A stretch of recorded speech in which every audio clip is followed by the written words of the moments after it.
Hi everyone, Dr. Kiyah here. I want to talk today about something that has been showing up in the headlines, and likely it's showing up in your home too.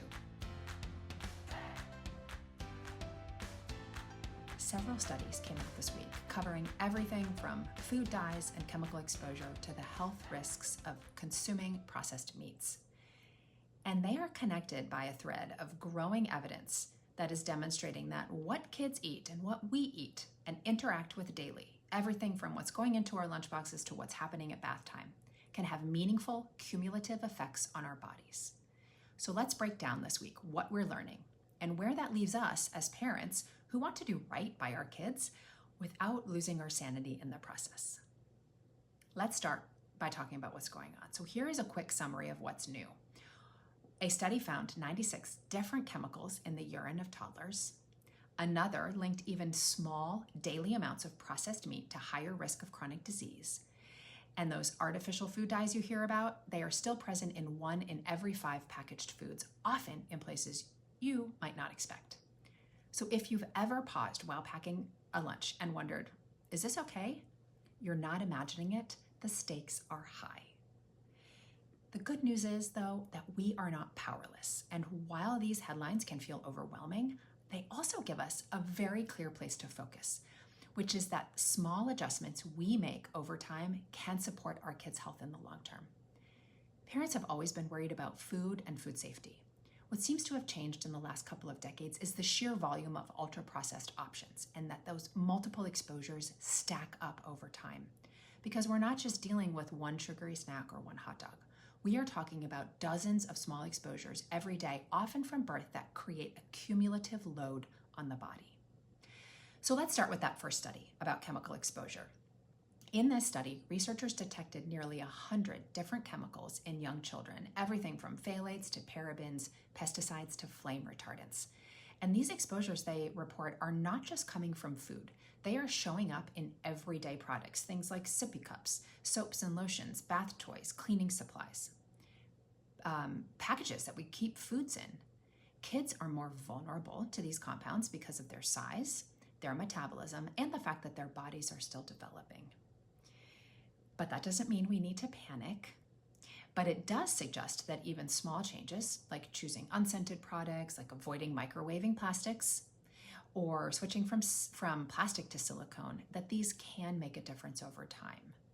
So, for example, your toddler's lunch might include deli meat in plastic baggies, a squeezable pouch, a fruit pouch, a bottle of water, perhaps it sat in the car and warmed up overnight.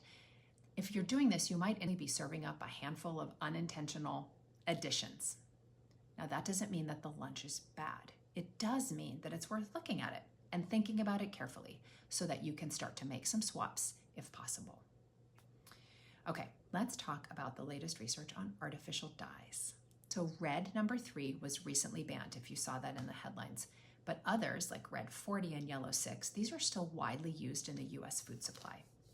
They're most common in candy and snacks, yes, that's for sure, but they also show up in unexpected places and places you might not be looking for them. Yogurt, boxed macaroni and cheese, crackers, even some breads and buns. Although these have been deemed safe by the FDA, some studies have linked these dyes to hyperactivity, to immune concerns, and to cellular stress. And while more research is always helpful, many countries, including those in the EU, have moved to limit or restrict their use. If this feels like new territory for you and you're thinking, wait a minute, how do I even know if this is in my food? All you have to do is look at the label. Anything that has a color plus a number, red 40, blue 1, yellow 5, that's an artificial dye. And finally, a third major study this week linked regular intake of processed meat, like hot dogs and deli slices, to increased risk of type 2 diabetes and colorectal cancer. And what surprised me most about this was how low the threshold for intake was, just 50 grams a day. That's about the equivalent of a single hot dog. Now, that doesn't mean that you or your kid can never eat a hot dog again. It is worth thinking, however, about how often these foods are showing up in your diet and where you may be able to offer alternatives some of the time. Personally, this came up for me just last weekend at a family cookout. There were hot dogs, burgers, chips, juice pouches, fruit juice pouches, and all of the buns came in plastic. And I had that moment we've all had. What do I do? Do I get different food for my kid? Do I mention the study I just read? Do I say nothing? In the end, I decided not to say anything at that time because one barbecue is not the problem. But if we were eating like that 3 or 4 times a week or building lunchboxes entirely from these foods, then yeah, I might be thinking more carefully about it because the risk becomes bigger. And look, this is not about perfection. It's about staying aware of the patterns that exist in your own life and in your own family. Because stepping back from this, these aren't one-off concerns. A long-term study tracking child health in the US found many indicators, obesity, chronic disease, mental health, are all moving in the wrong direction. Our kids are less healthy than they used to be. And that feels discouraging, I get it.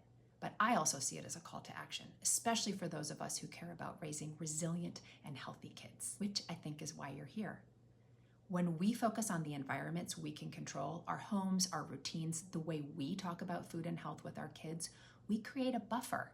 We're not putting them in a bubble, but we're buffering them, and that matters. So you're thinking, where do I start? Here are 5 ideas. Pick one area to reassess. Maybe it's lunch meat, maybe it's plastic storage, maybe it's reading snack labels. Number 2, don't aim for all or nothing. Aim for a little bit better most of the time.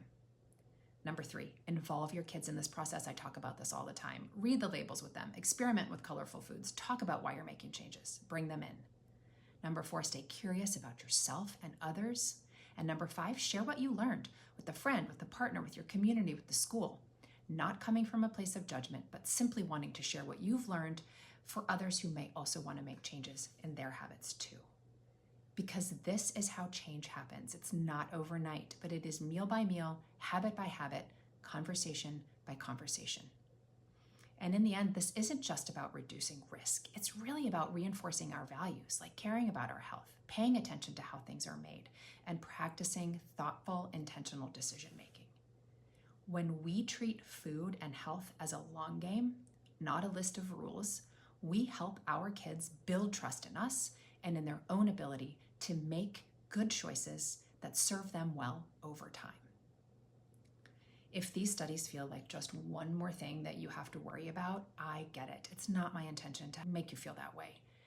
I believe that they're useful because they help shed light on places where we can take action, and that's where your power lives. Not in being in complete control, but making intentional decisions. Thanks for being here, for thinking critically and caring deeply. That effort that you're making, it really does matter. I'll see you next time.